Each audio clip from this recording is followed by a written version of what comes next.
Yeah, my name is Ingo Michael. I'm from Germany, and I was a member of the Unification Church, or Moonies, from 86 to 93. And I'll kind of relate my experience as I go through how mind control actually works and some aspects of recovery as well. So, first of all, the question is, you've all seen these horrible pictures of, catastrophes happens from cult mind control.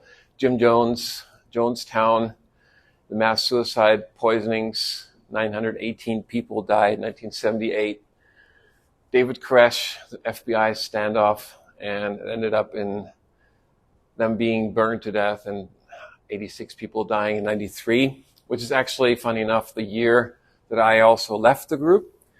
Then the Aum Shinrikyo attacks, nerve gas attacks in Tokyo, Soko Asahara, and 1,939 people injured, 13 died.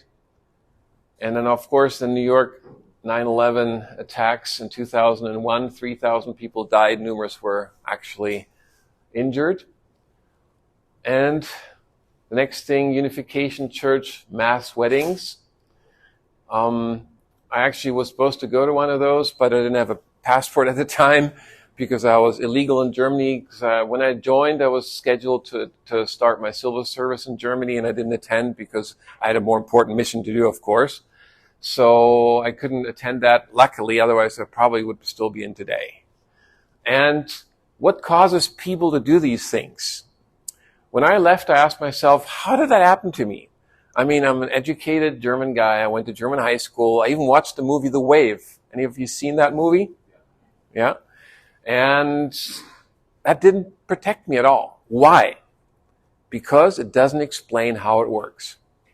So when I actually woke up in the middle of the day in 1993, Mother's Day in 1993, it was really like this invisible vase just exploded and this energy rushed into me and I was like, whoa, what's going on? What have I been doing for these last 6.5 years? What happened to me? And I realized in that moment, it can either destroy me because it was like you're standing on a carpet, right? And somebody pulls the rug away from under your feet. All of a sudden your feet are up in the air and you're like, oops. And you realize this can destroy me or it can make me stronger. And I decided it's going to make me stronger. So I decided to understand what happened to me, to study it. So I actually studied psychology and I did my master's degree on cult trauma and recovery at Cambridge College in Boston, which is the same school that Steve Hassan attended, who I worked with at that time doing voluntary exit counselings in 96 in Boston and around the United States. And basically I studied mind control. How does it work? Basically there's 3 stages. The first one is to unfreeze. And that begins with when I was approached in San Francisco at Palo Market, where the cable cars turn. I was actually just came back from Stanford University where I would have possibly gotten a scholarship through a connection. Somebody tapped me on the shoulder. I looked around and it was like these 2 Japanese students from UC Berkeley saying, we're with an international student club, CARP, at UC Berkeley, Ivy League school. I'm like, wow, would you like to come for a cup of tea? And I'm like, sure, why not? I'm an international student too. 6.5 years later, I came home. Emaciated, completely sleep deprived, really skinny and anyway. So the thing about reciprocity, and I'll talk about that later, Robert Cialdini has a whole class and system on that, is when you give something to someone, they feel more inclined to reciprocate. And they're more open to what you have to say, less critical. And that's first thing, got invited to a cup of coffee. Sure, why not? And the same thing with then dinner. And then they had this slide presentation about this really cool Napa Valley workshop where we're going to talk about philosophy, God in the world, eat home-baked bread, play beach volleyball, talk with young people. And it was cheaper than a youth hostel. So sure, why not? So during that time, then we got shipped off with an RV to this Camp K, it was called at the time, Bakama Hills. We were then confronted with existential questions like, why do you get up in the morning? What's the purpose of your life? Why are you, doing what you do? And that is part of the unfreezing or disruption of your normal self. And then there's the solution. Once you're starting to struggle with, why am I doing these things? Why am I here? Then they offer a solution. And they say, well, God had a plan, the ideal of creation, principle of creation, and we have this new philosophy, this new teaching, and we'd like to ask you to consider it in its entirety, and then you decide whether it's true or not. And the trick with that sounds reasonable, right? Like, sure, why not? But the problem with that is once you enter that paradigm, that structure, that intellectual structure, then you lose your objectivity and you're actually being reprogrammed. All of a sudden we're having 4 lectures a day, 2 hours each, about the divine principles. Again, principle of creation, fall of man, and restoration. And you're being reprogrammed. So in other words, there's actually studies shown that after a certain period of time, information that we're being bombarded with doesn't get filtered anymore. It just kind of gets soaked into the subconscious as truth. So after like a few hours of these lectures, you don't really question anymore. You just kind of take it in. And then actually they get you to even just start doing lecture practice, and what you teach, you own. So you're being reprogrammed. You're being indoctrinated. Information control, complete. Environmental control, information control. I'll get into that a little bit more later. And then after 1 week workshop, you're being pushed or inspired to take a 21-day workshop followed by 40-day actionizing. And that's the time when you're starting to, again, teach these principles, which means reinforcing it to yourself and believing it. Actionizing, fundraising, we would like sell peanut brittle in parking lots, raising funds for the International Student Club. And by doing these activities, you're refreezing, you're making sure that that new program holds. The reciprocity principle of Cialdini, again, as I mentioned, is giving someone a positive thing and then they feel less critical. And love bombing is a big part of that. You wake up in the morning, you go to the fridge, and there's this beautiful little bowl of beautifully cut fruits with the sign, God loves you. There's not even a sign from who or whatever. It's just, and you just feel, wow, there's so much love here. And that, again, reduces your critical thinking. Cialdini kind of talks about different methods of influence: reciprocity, scarcity, authority, consistency, liking, social proof, and unity. One of them, of course, being social proof. When I arrived at Camp K, which again, you drive over this little bridge over a creek and you're in this completely separated compound. Hello. Have you started early or going over? We're starting early a little bit. Oh. So, yeah, no, come on, tell them all, come on in. Hello, welcome. Yeah, we started a little bit early because we're going to do the Q&A together with Joe. And anyway, whatever you missed, you can later on watch my presentation. I'm recording this, so, and you can also download the template that I made.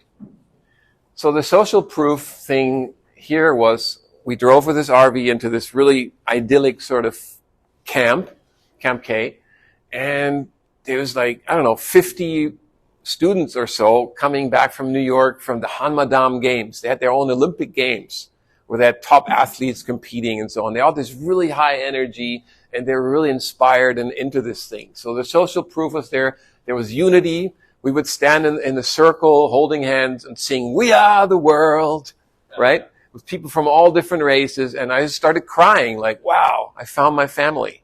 Finally, some, amazing people who are really positive and so on.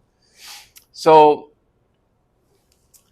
again, with the reprogramming of the indoctrination, I'll kind of repeat that a little bit. Check out this new philosophy till the end, then decide. Suspend your own beliefs means lose your objectivity. You're inside a new paradigm, a new belief system, and you actually lose your perspective.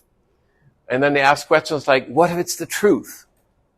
And you're like, wow, yeah, what if it's the truth? What if Jesus is alive today? Would you follow him, or would you be like Judas, betraying him? And like, I don't want to be like Judas. So, but nobody asks you, what if it's not the truth? Yeah. So, imagine Jesus today. Would you betray him? After about an hour and a half of lectures, information is stored as truth without questioning often. And then another thing is, if this is the truth, where does doubt come from? God wants you to be with the truth, and then obviously doubt comes from Satan. So you start to actually self-censor and to block, it's called thought stopping, any negative thoughts. So that reinforces your programming, and you become your own cult leader. Again, the refreezing, meaning cementing new beliefs with action, teaching, actionizing, fundraising. Fundraising, again, first it was 40 days actionizing, selling peanut brittle in parking lots. You buy it for 50 cents in the supermarket, sell it for $3 outside to raise funds for the group. And what you teach, you own. So we would start doing lecture practice with these divine principles. And again, you're reprogramming yourself and freezing that new belief system. Believe it and you'll see it is another really powerful one. Basically, you were taught that if you believe you're going to make $100 today, you're going to make $100. If you didn't make it, you didn't believe enough. And the funny thing is that once you really start believing it, you'll start seeing these results. And it reinforces, again, your belief. I mean, in the beginning, I would make like $100 a day. Later on, I started making $200 a day, selling little metal etchings on aluminum, like three-dimensional pictures with paper frames around them. And later on in the group, I was making $400 or $500 a day. Not just one day, but 40 days in a row. We'd have 40-day terms, and we'd take maybe one day off, and sometimes that was canceled because of Providence. But for those 40 days, I'd make $400 a day selling these $5 pictures. $6, 4 for 20. So it's like self-fulfilling prophecy at the same time as reinforcing your beliefs.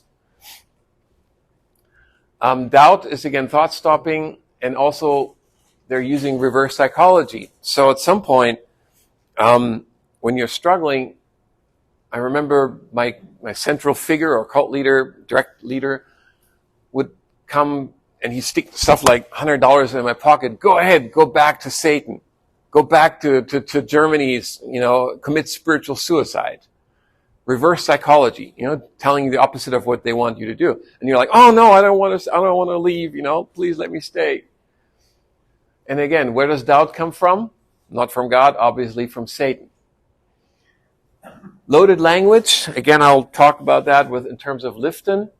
The Cain-Abel problem. So if you're struggling a lot and you're having, difficulties, then that means you're being Cain in the position of Abel. You're trying to slay the one who is closer to God. And that also includes the solution, which is to submit and to repent, to do water fasting, to do cold shower conditions. So now how does all this work? I have developed, as part of my master's thesis, this concept of cognitive balance and cognitive in relation to cognitive dissonance. As a doctor, first of all, students learn what a healthy organism is like. So I'd like to also start with our natural state of being, which is cognitive balance. The balance between our mental, emotional, and physical aspects. The mental aspects, our thoughts, our vision, our beliefs, our strategy, which are formed by information that we receive and how we process them. Our emotional aspect, our feelings of self-worth, our motivation. And the physical aspect, our actions, our habits, our behavior. And all of these three together, as you see, the overlapping area in the middle is our personality. And in this picture, it's actually congruent, meaning it's sort of in balance. There's a certain symmetry. Now what happens when an external influence or stressor, information control, comes into play, that circle is shifted.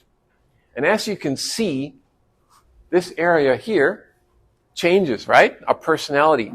It's no longer symmetrical. It's no longer in balance. And that's what we call cognitive dissonance. Same thing happens with love bombing, emotional influence. One of those circles is pushed one direction, and same thing with our behavior. From morning till night, we would have lectures. We would have the whole day planned in between talking about the lectures, doing stuff together, no time alone to really think about stuff. And this sort of dissonance, even if just one circle is changed, we can only tolerate to a certain level, according to Leon Festinger, the American psychologist, until we need to compensate. So what do you think, how, in this picture, what would have to happen to compensate, to reestablish equilibrium? Anybody? In terms of these circles, what would have to happen to these circles in order to create balance again? The feelings you'd have to feel differently about. Yeah, they have to shift, right? In the same direction that the influence is coming, the feelings have to shift. Same thing, the behavior has to shift, right? And now look at what happened to the original personality. It's also shifted. And that's created actually a new cult identity, which becomes dominant. Okay? So the old person is still there, but this new personality becomes dominant. That's why I couldn't get it first. Like, I was thinking differently, I was feeling differently, I was acting differently, I was a different person. How does that work? And this is how it works. Okay? And if you once you understand this, and you can relate to these elements, thoughts, feelings, actions, then all of these points that are happening become red flags, and you can actually recognize what somebody's trying to influence you.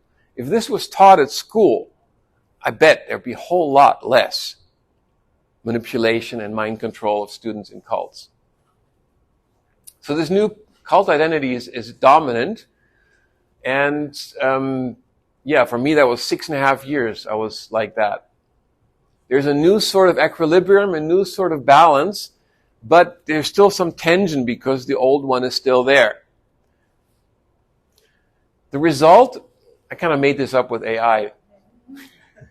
It's kind of like an invisible vase around your head where everything that you've been indoctrinated to believe is written. Everything else bounces off. And that's the reason why when you talk to Jehovah's Witness and you tell them, hang on, but the Watchtower predicted the end of the world 3 times. It didn't happen. It just bounces off. Oh yeah, God in His mercy shifted, gave us another chance or whatever. But that's kind of why you cannot get through to someone who is in mind control. Now, how do you actually stop that? How do you break it? And the idea is, you may have seen this experiment. If you put a nail inside a vase and shake, what happens? It bursts. Why? Because the vase is convex and it's designed to resist external impulses. However, an internal impulse, like a pointed nail, will make it shatter once you shake it. And any mental, emotional, or physical impulse at the right time, and that goes back to what Joe was saying about different stages, when you're in a stage when you're perhaps struggling or mind control isn't completely consistent. It goes up and it goes down. You have a high experience and then you have a low experience where you're struggling, but again, you realize, it's just Satan trying to make me doubt and destroy my faith. But for me, it was, for the last 4.5 years, I was in Chicago, and my leader was a Japanese guy who, martial artist, weighed about 40 pounds more than me, and he used to hit and choke and kick us and me, and I was living with fear. So that was one of the aspects that made me a little bit more open to an intervention. But it wasn't a planned intervention. I met this guy, Leslie, a Christian student at University of Illinois Circle campus, where we had our International Student Club established. You only need like 5 students to do that. And he said something that really made me open, and that is, well, if it's the truth, I want to follow. I'll become a Moonie. And he was really sincere, so we started studying the Bible together. And then he didn't know anything about the Unification Church, so he got this flyer from the Spiritual Counterfeits Project in California, and that one he gave to me at some point, and he said, well, if there's a contradiction between the Old New Testament, the Bible, and this new revelation, the completed testament, to which authority would you hold? My first impulse was to say, well, obviously the new revelation. But thanks to my German background, being very like critical thinking, analytical, I realized in that moment, hang on, if God is perfect, truth can't contradict itself. So that means if there's a contradiction between this new truth and the old truth, then this cannot be the truth. And then I'm free to leave. I realized I could never leave as long as I believe it's the truth, because I wouldn't abandon the truth. So for me, the intellectual nail was that question. And I started to actually do my own first time critical thinking and studying these Bible quotes and the speeches of Reverend Moon. And I found more and more contradictions. So on the Mother's Day of 1993, that nail basically made that vase explode. And it was really like exploding like 3:30 in the afternoon. And all of a sudden this energy rushed through me and I was like, wow, what am I doing here? It was really like a snapping experience for me. It was not just a gradual process, but for me it was an instant awakening. And basically then what happened is just that burst. Okay? And then I realized, wow, I'm free. And the next thing I realized, wow, so I'm going to leave. And then I called this guy Leslie up and I said, you know what? I'm leaving. He didn't speak for like a minute. He was completely shocked because I'd been in there for 6.5 years. He couldn't believe it. But I organized my escape with him, and we said, okay, I'm going to finish my selling flowers for Mother's Day, and then at the end, you'll meet me. I was living in Chicago on the south side in Hyde Park, and there was like this baseball park, and he parked his Ford Mustang on one side, and our center was on the other side. So in the middle of the day, I'd finished all my flower selling, and I took my stuff. I'd actually printed this flyer at Kinko's in the middle of the night, deposited it in several places in the center, why I'm leaving, because it's not the truth. And I realized I'm not being invaded by Satan, but I'm not weak. I'm leaving from strength. And because I knew if I would talk to my leader, he would use reverse psychology on me and it would try to keep me. So I actually planned it and walked out in the middle of the day and got in his car and we drove away. I mean, you could make a whole movie out of that just alone, yeah. So just to go a little bit more into the criteria for mind control. Robert J. Lifton, Totalitarianism and the Psychology of Mind Control. These are the 8 criteria that I find are applicable, to any cultic group or abusive relationship that works in that way. Milieu control. Again, MK, separated, completely controlled. Elevated leader, the special leader Moon. Mystical manipulation. Like, you have a spiritual parent, the person who recruits you, who asks you all kinds of questions. And then they would relate that to the lecturer. And the lecturer would then say, in some families that problem may happen and God has a reason or that's because of, and you'd feel like, wow, God is talking directly to me. Because he would use this information, and that's mystical manipulation. And some other cults, they would use, tricks or drugs or whatever. The we against them paradigm, meaning the group has the truth, everybody's not part of that truth, is external, and we're against them. Loaded language, the Cain-Abel conflict. Again, if you're struggling, it's because you're not humble enough to submit to your Abel, to the person closer to God. So therefore, you need to submit. The cult of confession. So if you have a negative thought, a negative dream or whatever, you have to confess it to your leader. And he then helps you to separate from Satan by either hitting you or giving you cold shower conditions, fasting. I was living in Chicago, and I used to do quite a few 3-minute cold shower conditions in the winter. You know how cold that water is. One time I did a 10-minute cold shower condition. I was blue all over all day. I was like hypothermic, but I survived. Denial of existence of the non-compliant. Again, if you're not part of the group, you don't really have the right to exist. The end justifies the means. Heavenly deception. So you don't give a baby steak. They would never tell me that they were part of the Unification Church, or that was a religious group and that I was expected to join and to dedicate my life to them. It's just very gradual. First it's just an international student group doing voluntary projects in the Bay Area, giving free food to, the community, surplus food from supermarkets and so on, with the purpose, of course, of getting you involved and recruiting you. The end justifies the means. Stephen Hassan from freedomofmind.com, he basically talks about the influence continuum from his BITE model, which is behavior, information, thoughts, and emotional control. Goes back to those 3 circles, right? Same concept, just a little bit different way of presenting it. Again, it's not black or white. There's like a continuum from constructive and healthy to destructive and unhealthy for groups and relationships. Constructive, healthy meaning supporting the authentic self, unconditional love, compassion, conscience, creativity and humor, free will, critical thinking for individuals. Whereas in an unhealthy group, destructive group, it's the false cult identity. Conditional love, meaning only when you perform and you accomplish your goals, then you're being awarded love and being given support. Hate for all those who oppose you. Doctrine over person. Solemnity, fear and guilt, dependence and obedience. Leaders, again, psychologically healthy, knows limits, empowers individuals, trustworthy, accountable, whereas narcissistic, psychopathic leaders, elitist, power-hungry, secretive, and claims absolute authority. Narcissistic personality disorder or malignant narcissistic personality disorder is, I think, one of the key traits of cult leaders.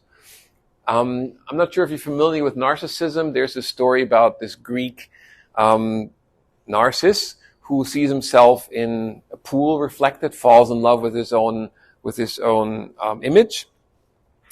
And there's this echo in the woods around him that kind of surrounds him. And he says, is somebody here? And it just reflects here, yeah? It just sort of reflects him, yeah? And basically it's the emptiness in the cultic leader's psyche is necessary and dependent on the cult leader reflecting. And likewise, the cult member is reflecting. The cult member gets his value from the value that the leader projects onto him. Oh, the Messiah loves me, so I must be valuable. Yeah? And it's this dynamic which is really powerful that keeps people in the group, especially with the Moonies or groups with the elevated Messiah type leader like that. Organizations, healthy egalitarianism, checks and balances, informed consent, individuality, diversity means create the end, encourages growth, free to leave, whereas in unhealthy organizations, elitism, authoritarian structure, deceptive, clones people, character cloning, a lot of, the whole extrovert personality of Moon was basically projected onto us, and we were forced to go out all day talking to people and presenting. I was trained as a 7-day lecturer. I was giving 7-day workshops with those 540 pages memorized in the Divine Principle and teaching them. End justifies the means, preserves own power, and no legitimate reasons to leave. Very, very helpful continuum. And the healing journey basically means once that paradigm is, or once that bubble is burst, you need to find a way to reintegrate from the things you've acquired, you've learned, and the things you've brought with you to becoming a new integrated personality. And that's basically the healing journey. For me, that took, 20 years or so.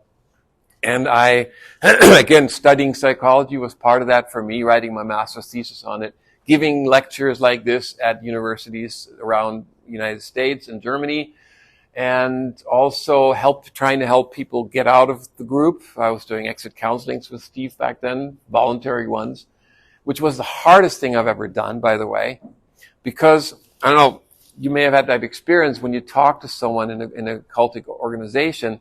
First, you're talking with them normally, and all of a sudden, there's a shift, especially when you start to say anything critical about or that's might be confronting their beliefs. All of a sudden, there's like this, and there's like a different personality. It's like they're being possessed. Like it's really, still get goosebumps just thinking about that. And I'd be sick for like a week after doing that because it's so hard to see someone shifting from the normal person to the cult identity and that taking over and taking control. So to actually help someone once they've left is by helping them reconnect to who they really are and to their own background, to the emotional experiences from the past, to social network. Margaret Singer wrote a book called Cults in Our Midst, and she talks about that. It's really important to connect to old friends, to have a social support network, join a club, study about mind control, understand how it works, and understand that you were a victim. So if you victimized others, for one, you need to take responsibility. And I agree with Stephen Covey on that. He's a Mormon, actually, who wrote this book, 7 Habits of Highly Effective People. And he also wrote some psychological advice, basically from a psychiatrist, psychological perspective, that one key aspect of sanity is taking responsibility for our actions. And that's really hard when you've done stuff that you would normally not have done as a cult member. So, for example, I've recruited 3 other people, and 2 of them are still in today. I try to reach out to them, try to help them to get out, but I haven't been able to do that. So, for one, yes, I realize I am responsible for having done that, but also realizing that I was under mind control and I was a victim, and therefore being a bit more compassionate with myself. And I try to do what I can in order to set a positive impulse in the other direction. So, yeah, that was part of the healing journey. Philip Zimbardo, you may have heard of. He did this prison experiment, infamous, at University of Stanford. He wrote a really interesting paper on liberation psychology, which is basically a temperate hedonism. 10 minutes. Okay, great. I'm almost through, actually. So, basically, focusing more on the self and the self needs in order to regain personal equilibrium, because most of the time we have been focusing on only doing for the group or for others. My approach is freedom psychology. Once you've been liberated, you need a new sort of life approach, and I call it freedom psychology, which is freedom and responsibility. I am responsible for my actions and for my results. And therefore, I can choose to create the life that I want and to create cognitive balanced living. I want to be in balance between my thoughts, my feelings, my actions. So I got to check all the beliefs that I have. Are they correct? Are they supportive? And if not, how do I change them to more supportive ones? I call this mental Tai Chi, and I actually really like to use this sort of Tai Chi move for that, because it's kind of like symbolizes mentally as well. You focus on the negative, and that's where people usually get stuck, right? Where we get really depressed and you go on this downward spiral. But instead, you notice it, you let go, which is sort of a very Buddhist approach, and you focus on the positive instead. Like, what can I do to make a difference? What can I do to create a better life? And like someone else said before, the best revenge is a good life, right? Turn your trauma into strength by helping others. Each experience is a stepping stone who we are today. That's something of another ex-cult member once told me when I was really depressed about where I was. And he's like, man, all those experiences you've had, they're stepping stones. And that's really true. So, mental, the healing journey, mental, reevaluating beliefs, substituting supportive ones, reframing. Reframing is a really powerful one. Changing the frame of reference, understanding mind control, emotional support network, physical positive habits, exercise and nutrition, spending time in nature, meditation and yoga. Emotional, also getting positive self-affirmations, reprogramming yourself with supportive beliefs, trauma recovery work, counseling. I went to Wellspring. That was a really wonderful thing that helped me a lot. Ron Burks, he's actually going to be giving a talk later. And trauma recovery and spiritual rediscovery. For me, meditation, yoga, spending time alone in nature. I remember at one point I was sitting by a river like a lot and just listening to the water and allowing it to cleanse my mind. Just at last, couple more resources. And again, you can download this. I'll upload it. I think Joe, I'll make this available. If you send me a message, I'll send you the link and I'll upload it to, I don't know where, isn't there like a platform we can upload it to? Yeah, but anyway, here's some of the resources. My own story, Moonism, transnet.org was actually mirrored. Where you can, all my whole story about the Moonies is on there. Tragedy of the Six Marys, Moon Indoctrination, that's a really good one too, article. Cialdini, Some Principles of Persuasion. My page, Balance with Ingo, I'm actually focusing on stress management at the moment, helping people to prevent or heal burnout. Totalitarianism and Psychology of Mind Control, Margaret Singer, 7 Habits. Stephen Covey, I like that book, even though he's a Mormon, and that's also a cult to me, sorry, but he made some good points. For example, there's a circle of influence and a circle of concern. A lot of people focus on the circle of concern, things we cannot influence. However, it's much more efficient to focus on the circle of concern, the things I can change, my own beliefs, my own attitude, my own response. So quite helpful.